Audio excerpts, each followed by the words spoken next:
Taigi, labai malonu, mes turime renginio vieną iš organizatorių, Donatą, Vilnius Autošou komandos dalis. Kartu su Aleksandru jūs padarėte, užkūrėte tiesiog nuostabų, puikų renginį.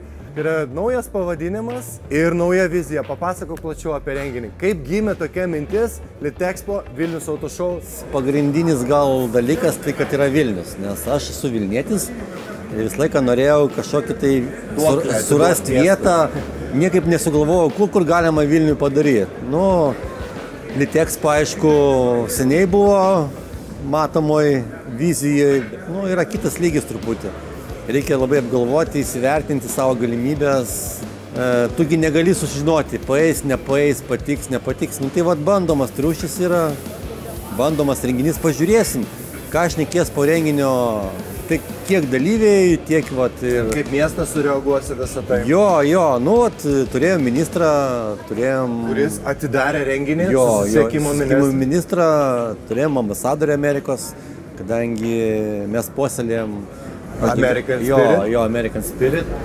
Visiems įspūdžiai geri, norisi dar grįžti, patinka įvairovė, kad nesusikoncentravom ant kažko tai vieno, ar ten... Sako, jūs amerikietiškas klubas, čia viena Amerika, sako, jūs nueikite į kitą salę, pamatysit, ar čia viena Amerika ar ne. Koks Vilniaus Autošou tolimesnis likimas ir kas įtakoja jo ateitį? Aš manau, kad pagrindinė ateitis tai yra visų dalyvių ir žiūrovų po renginio išsakytos mintis ir pastebėjimai, ar reikia to, ar nereikia, gal šitų renginių per daug. Bet aš skaitau, kad lokacija po stogu, jinai truputį keičia viską.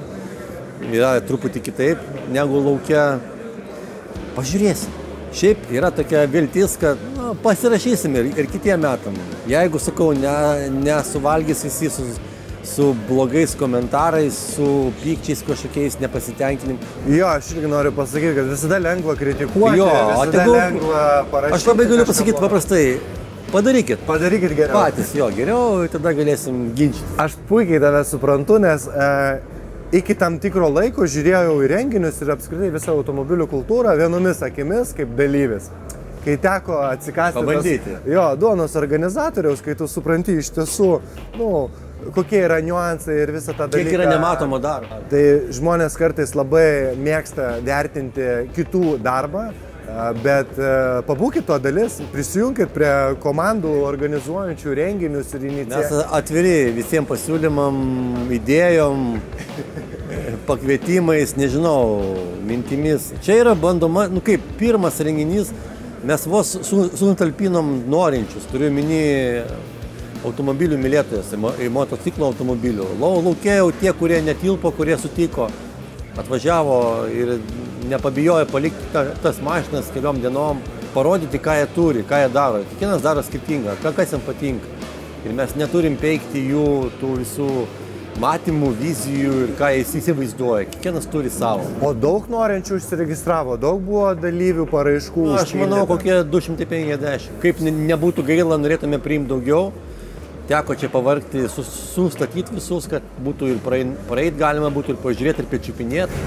Ar tai yra aktualu tik tai automanam, autofanam, jūs organizacinė grupė renginių, ar tai galėtų sudominti Vilniaus miesto savivaldybę, ar tai galėtų būti firminis Vilniaus miesto renginys, kuris galbūt, sakykime, turėtų istoriją ir būtų... Mes nepretenduojame kažkokias tai išskirtinį renginį, paprasčiausiai Vilniaus mieste jau senokai nebuvo kažkokio tai tokio rimtesnio automobilinio renginio. Šiaip tai pirminė mintis buvo ne automobilinis, o Vilnius Motor Show. Kad apimtų viską, kad nebūtų tokia savoka, kad čia tik tai automobilis. Nes mes čia turim ir malūnsparnį, mes turim motociklą. Norėjom dar, kad F2 vandens sporto atstovai būtų. Paprasčiausiai taip gavosi dėl techninių dalykų, kad panaudojom tą pavadinimą. Manau, kad čia atėję suras tikrai, kas jiems patinka ir ko jie norėtų siekti. Svarbiausia yra, kad jaunimas turėtų tikslą, matymą, ką galima turėti, ką galima siekti. Taip pat, kaip ir aš svajodavau ir tik tai po kokių 20 metų sugebėdavau įsigyti tą, ką aš noriu. Ir tas, kas man patinka.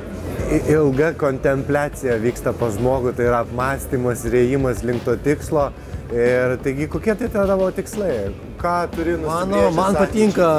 Man patinka tai daryti dėl, jaučiu tą, kaip sakant, malonumą. Taip sunku, žiauriai. Ir kaip sakė gerbiamas susisiekimo ministras, tu grįžti kaip į smėlio dėžę, į vaikystę, suprantate.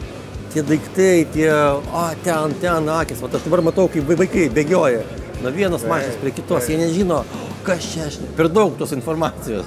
Tegu pamato, kas dar pasaulyje yra partų paprastų automobilių. Labai norėjau padėkoti Kraunui, padėkoti tau asmeniškai, Juliau, už tavo pastangas prisidėti, kad kažkaip tai pagyvinti tą renginį, vat ir loterijas darote ir pritraukite.